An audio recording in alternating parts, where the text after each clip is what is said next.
నమస్తే, welcome to our channel. నేను సౌజన్య. మాచర్లలో ఈవీఎంని ధ్వంసం చేసినటువంటి కేసులో పిన్నెల్లి రామకృష్ణారెడ్డి పైన 10 సెక్షన్ల మీద కేసు నమోదైంది. సో ఫైనల్లీ అయితే అనుకున్న టైంలోపే ఏపీ పోలీసులు తెలంగాణ పోలీసుల సహకారంతో అరెస్ట్ చేశారు అనేటువంటి వార్త ఇప్పుడు బయట చక్కర్లు కొడుతోంది. సో దీనిపైన అధికారికంగా ఇంకా మనకి ఎటువంటి ప్రకటన రాలేదు పోలీసుల దగ్గర నుంచి. సో అయితే దీనికంటే ముందు సంగారెడ్డి దగ్గర ఒక ప్లేస్లో ఆయన కార్లు, ఆయన ఫోన్లు అన్నీ వదిలేసి వెళ్ళిపోయారు. సో పోలీసులు అక్కడ ఉన్నటువంటి ఫోన్లని, అంతేకాకుండా గన్మ్యాన్ని, డ్రైవర్ని కూడా అదుపులోకి తీసుకున్నారు అని చెప్పి మనకు తెలుస్తుంది. మరి ఇప్పుడు అరెస్ట్ అయినటువంటి పిన్నెల్లి రామకృష్ణారెడ్డి ఎన్ని సంవత్సరాలు జైల్లో ఉండేటువంటి అవకాశం ఉంది, అసలు ఎటువంటి శిక్ష పడేటువంటి అవకాశం ఉంది, ఈ అంశానికి సంబంధించి వారి విశ్లేషణని మనతో పంచుకోవడానికి ఈరోజు మనతో పాటు ఉన్నారు టీడీపీ స్పోక్స్ పర్సన్ సూర్యదేవర్లత గారు ఉన్నారు. వారితో మాట్లాడదాం. నమస్తే అండి. నమస్తే. పిన్నెల్లి రామకృష్ణారెడ్డి మాచర్ల నియోజకవర్గాల్లో ఎలాంటి ధ్వంసకాండకి పాల్పడ్డారో అందరూ విజువల్స్లో చూసాము. పోలింగ్ అయిన 7 రోజుల తర్వాత ఆ విజువల్స్ బయటకు వచ్చాయి. సో ఇలా జరిగిందని ఏ రిటర్నింగ్ ఆఫీసర్ కానీ ఎవరు కూడా ఎటువంటి కంప్లైంట్ ఇవ్వలేదు. విఆర్ఓ అయితే ఇచ్చారు అన్నట్టుగా తెలుస్తుంది. సో ఈ విషయాన్ని పక్కన పెడితే రిలీజ్ అయినటువంటి అదే లీక్ అయినటువంటి వీడియోనైతే లోకేష్ ట్విట్టర్లో ఎక్స్ వేదికగా షేర్ చేశారు, ఎలక్షన్ కమిషన్కి ట్యాగ్ చేసి. సో ఇప్పుడైతే ఫైనల్లీ పిన్నెల్లి రామకృష్ణారెడ్డిని పోలీసులు అదుపులోకి తీసుకున్నారు. సో దానికంటే ముందు ఆయన ఫోన్లని, ఆయన కార్లని, గన్మ్యాన్ విత్ డ్రైవర్ని ఒక సంగారెడ్డి కంది గ్రామం దగ్గర అదుపులోకి తీసుకున్నారని కూడా తెలుస్తుంది. మరి ఇప్పుడు ఆయనకి ఎన్ని సంవత్సరాలు శిక్ష పడేటువంటి అవకాశం ఉంది, స్వాధీనం చేసుకునే ఫోన్లో ఎటువంటి ఇన్ఫర్మేషన్ ఉంది అంటారు? ఎందుకంటే ఆయన నిన్నటి నుంచి కూడా భయపడి తిరగటం అనేది జరిగింది. అది వరకు కూడా హౌస్ అరెస్ట్ కింద ఆయన ఉంచడం జరిగింది. అంటే హౌస్ అరెస్ట్ కింద నుంచి కూడా ఆయన తప్పించుకోవటం జరిగింది. హౌస్ అరెస్ట్లో ఉన్నప్పుడు ఆయన ఎలా పారిపోయే అవకాశం ఎలా వస్తుంది? సో ఆయన హౌస్ అరెస్ట్లో ఉండమంటే ఉంటారా? తప్పు చేసిన వాళ్ళు ఎప్పుడైనా జరుగుతుంది, ఇష్యూ బయట వస్తుందని పారిపోవటానికి ప్రయత్నిస్తారు కదా. సో డిపార్ట్మెంట్ ఇంటెలిజెన్స్గా ఇప్పుడు డిపార్ట్మెంట్లో వైఫల్యాలు మనకి ఇక్కడ కొట్టొచ్చినట్టు కనపడుతూనే ఉన్నాయి కదా. సో వీటన్నిటికీ కూడా చూస్తుంటే ఖచ్చితంగా ఈరోజు ఆయన దొరకటమే కానివ్వండి, మధ్యాహ్నం వరకు కూడా ఆయన దుబాయ్ వెళ్ళిపోతున్నాడు. సో 1:30 ఫ్లైట్ అనటమే కానివ్వండి, ఇవన్నీ రికార్డ్ బయట వచ్చిన తర్వాత లోకేష్ గారు స్పందించి ట్విట్టర్లో పోస్ట్ చేసిన తర్వాత దీన్ని సీరియస్గా యాక్షన్ తీసుకోవటమే కానివ్వండి, అంతవరకు కూడా దీన్ని ఏదో పెద్ద లైట్గా తీసుకోవటం జరిగింది. అది కూడా కాకుండా ఇంకొక విషయం కూడా, ఆయన 2 రోజుల క్రితము ఒక వీడియో పెట్టడం జరిగింది. నేను మాచర్లకి 2 hours జర్నీ డిస్టెన్స్లో ఉన్నాను, నేను ఎక్కడికి పారిపోలేదు, తప్పిపోలేదు, నేను 2 hours జర్నీ డిస్టెన్స్లో ఉన్నాను మాచర్లకి అని అన్నాడు. సో ఆయన ఆ వీడియో పెట్టినప్పుడైనా పోలీసులు ఎందుకు అదుపులో తీసుకెళ్ళకపోయారు? సో ఎక్కడి నుంచి పెట్టాడు? అప్పటికే ఆయన ఫోన్స్ ఆయన చేతనే ఉన్నాయి కదా. ఫోన్ ఎక్కడున్నాయో తెలిసినప్పుడు మనిషి ఎక్కడున్నాడో తెలుస్తుంది కదా. ఆయన ఫోన్లు స్వాధీనం చేసుకుంది ఈరోజు.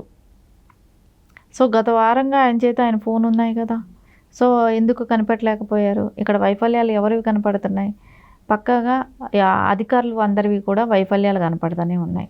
సరే, ఆయన ఫోన్స్ తీసుకోవటమే కానివ్వండి, ఆయన గన్మ్యాన్స్ని అదుపులో తీసుకోవటమే కానివ్వండి, డ్రైవర్స్ని అదుపులో తీసుకోవటమే కానివ్వండి, వాళ్ళ బ్రదర్ కూడా కలిసి దీనిలో ఇన్వాల్వ్మెంట్ ఉందనేది స్పష్టంగా తెలిసింది. కాబట్టి వీళ్ళ మీద సెక్షన్స్, ఇది 10 సెక్షన్లు అయితే కేసు పెట్టడం జరిగింది. ఖచ్చితంగా వీళ్ళకైతే ఇంకా రాజకీయ భవిష్యత్తు శూన్యంగానే కనపడుతుంది. ఇంకెలాగో పోటీ చేసే అవకాశాలు అయితే ఈసీ కల్పించదు. ఎందుకంటే ఇలాంటి వ్యక్తులైతే అనర్హులుగానే ప్రకటిస్తుంది. ఈ శిక్ష అయితే దగ్గర 7 నుంచి 10 సంవత్సరాల వరకు పడే అవకాశం అయితే ఖచ్చితంగా కనపడుతుంది. ఎందుకంటే ఈవీఎంల మిషన్లని టచ్ చేయటం అనేది చాలా పెద్ద కేసు కిందే పరిగణిస్తారు. అది పగలగొట్టడం కానివ్వండి, అంటే ప్రజలు వేసిన ఓటుకి విలువ లేకుండా చేయటం కానివ్వండి, వాళ్ళని అది ధ్వంసం చేయాలనే కానివ్వండి, అపోజిషన్ పార్టీకి ఎక్కువ ఓట్లు వస్తున్నాయి, అక్కడ ఓట్లు పోలవుతున్నాయి అనే ఒక కోపంతో అక్కడ చేసినదే కానివ్వండి. ఆ రోజైతే ఎవరైతే పోలింగ్ బూత్లో కూర్చొని ఉన్న అధికారులు ఎవరైతే ఉన్నారో వాళ్ళు ఎందుకు ఆ రోజు కంప్లైంట్ ఇవ్వలేదు? సో ఆ రోజే ఎందుకు యాక్షన్ తీసుకోలేదు? ఇవన్నీ చూస్తుంటే కూడా ఒక విఆర్ఓ తర్వాత 2 రోజుల తర్వాత ఒక విఆర్ఓ వచ్చి కంప్లైంట్ ఇచ్చాడు, గుర్తు తెలియని వ్యక్తి పగలగొట్టాడు అని. గుర్తు తెలియని వ్యక్తి ఎలా పగలగొడతాడు? గుర్తు తెలియని వ్యక్తిని వీళ్ళు ఎలా వదిలేశారు? పట్టుకోవాల్సింది కదా. లోపల వచ్చి ఒక గుర్తు తెలియని వ్యక్తి వచ్చి పగలగొట్టినప్పుడు అంతమంది అధికారులు ఉంటారు, అక్కడ బయట పోలీసు ఉంటుంది, పోలీస్ ఎందుకు పట్టుకోలేకపోయింది అనేది ఎవరు కూడా క్వశ్చన్ రేస్ చేయలేకపోయారా ఆ రోజు? అసలు ఒక ఎమ్మెల్యే క్యాండిడేట్ని గుర్తుపట్టలేని విఆర్ఓ ఉంటాడా?